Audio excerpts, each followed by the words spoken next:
올해는 유럽 중심에서에 대한 전기차 수요가 오히려 좀 더 증가됐던 부분들이 있었기 때문에 일단 친환경 차량에 대한 어떤 선택 기조가 그래도 이전보다는 좀 많이 완화됐다.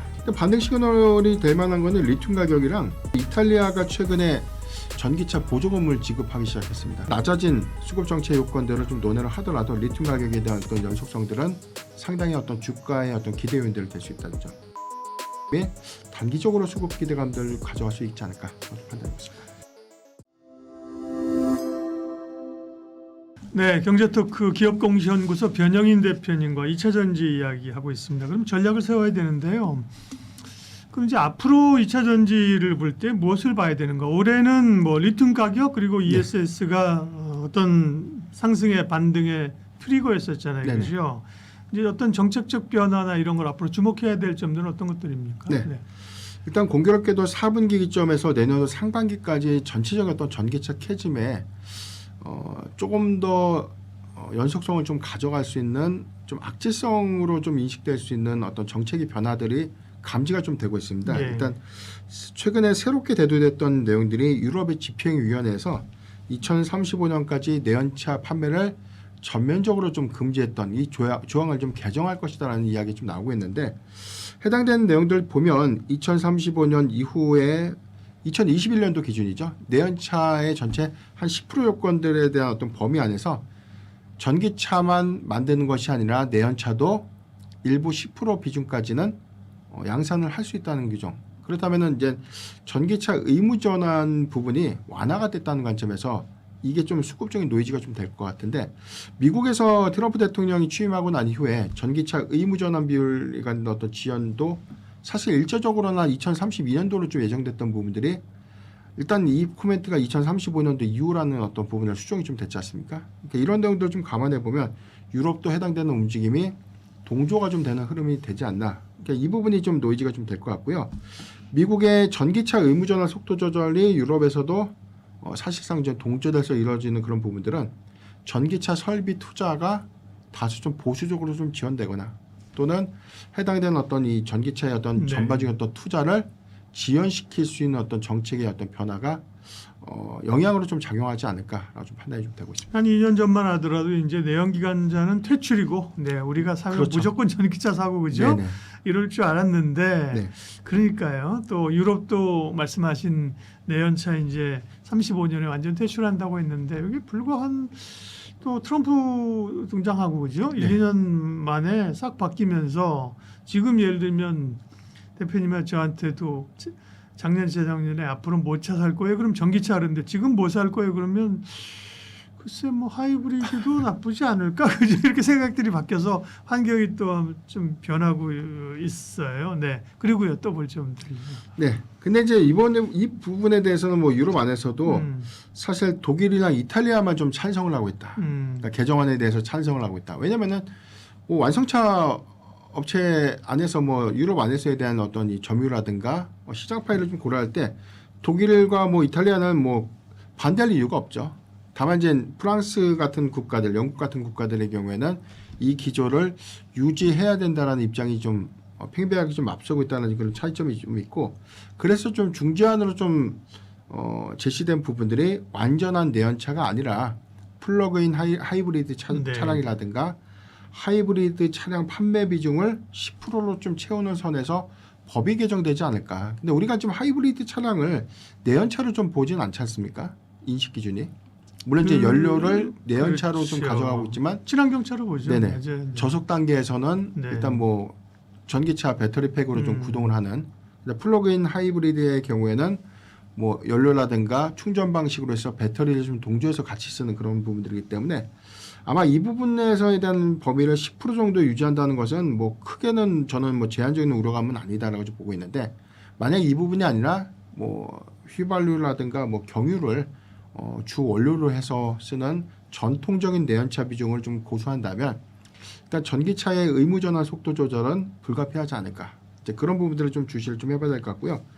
일단 이런 부분들이 악재로 다시금 좀 부각은 됐는데, 사실 전기차 캐즘의 가장 큰 원인이 됐던 부분들은 전기차의 의무 전환 부분들이 일단 지연될 수 있겠다는 부분들, 이미 이 부분은 주가에 좀 저는 선반이 좀 됐다고 볼 수 있겠고, 두 번째 경우에는 뭐 미국도 마찬가지고 뭐 유럽이 전체적인 어떤 전기차 보조금 정책을 폐지를 했죠. 그러니까 이 부분이 판매량과 연동했을 때 가장 큰 타격이 좀 되는데 유럽의 기준으로 보면 2023년도에 전기차 인센티브 폐지 효과가 사실상 판매를 급감으로 좀 이어졌고 이게 1년이 지난 시점에서 2025년도에 보니까 올해는 유럽 중심에서에 대한 전기차 수요가 오히려 좀 더 증가됐던 부분들이 있었기 때문에 이 부분은 전기차 수요와 좀 다르게 일단 친환경 차량에 대한 어떤 선택 기조가 그래도 이전보다는 좀 많이 완화됐다. 이건 좀 긍정적인 것 같고요. 미국의 경우에는 9월 30일자로 뭐 전기차 인센티브가 좀 전격적으로 좀 폐지가 되면서 9월에서 10월 넘어오는 구간, 10월에서 11월 넘어오는 구간에 판매량이 좀 급감했습니다. 뭐 9월에서 10월 데이터는 미국 안에서 한 47%가 좀 감소됐고 10월에서 11월 달 넘어오는 전기차 판매 비중은 한 8% 정도가 좀 감소됐는데 예. 여기서 더는 더 빠질 것 같지는 않습니다. 그러니까 어느 정도에 대한 어떤 흐름들은 정책 기조를 좀 가져가면서 뭐 전기차 업체들이 뭐 프로모션이라든가 자체 할인 폭을 좀 높여주면서 뭐 시장을 공략할 수 있는 부분들 이 부분에 좀 집중을 한다면 일단 우리가 예상됐던 어떤 캐즘은 당연히 조금 더 좀 이어질 수 있는 어떤 구간이지만 그럼에도 불구하고 이런 부분들이 추가적인 2차전지 전반적인 섹터에 좀 발목을 잡을 수 있는 부분들 저는 이 부분에 뭐 주가에 좀 상당히 녹여 들어갈 수 있지 않나 네. 판단했습니다. 그리고 보는 게 내년 11월에 미국의 중간선거입니다. 중간선거가 지나고 나면 또 지금처럼 트럼프가 이렇게 영향력을 발휘하기는 어려울 거예요. 네. 분명히 트럼프 영향력이 줄어들 거고요.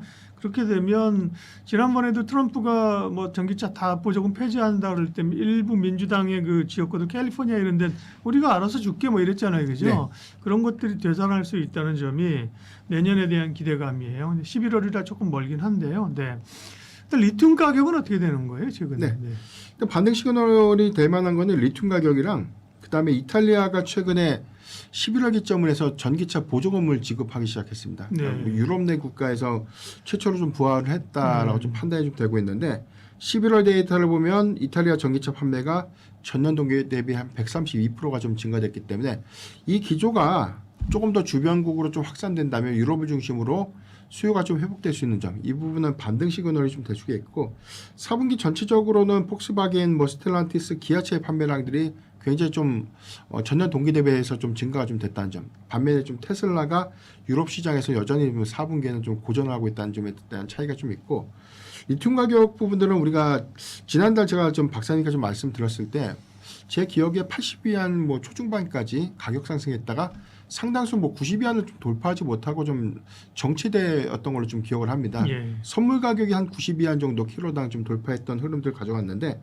최근에 리튬 가격이 킬로그램당 100위안을 좀 돌파를 했습니다. 이 부분은 뭐 올해 뭐 저점 대비해서 한 2배가량 뭐 상승을 한 부분들인데 일단 90위안에서 100위안까지 좀 단기적인 어떤 돌파를 했기 때문에 현재 구간에서 가격이 무너지지 않고 점진적으로 유지를 좀 해준다면 양극 소재사들에 대해서는 뭐 사실상 레깅 효과가 크게 좀 완화되는 부분들이기 때문에 저는 뭐 재고자산 평가 손실도 환입될 수 있는 요건들 또는 뭐 수익성도 일부 좀 개선될 수 있는 기대 요인들이 좀 될 수 있겠고 예.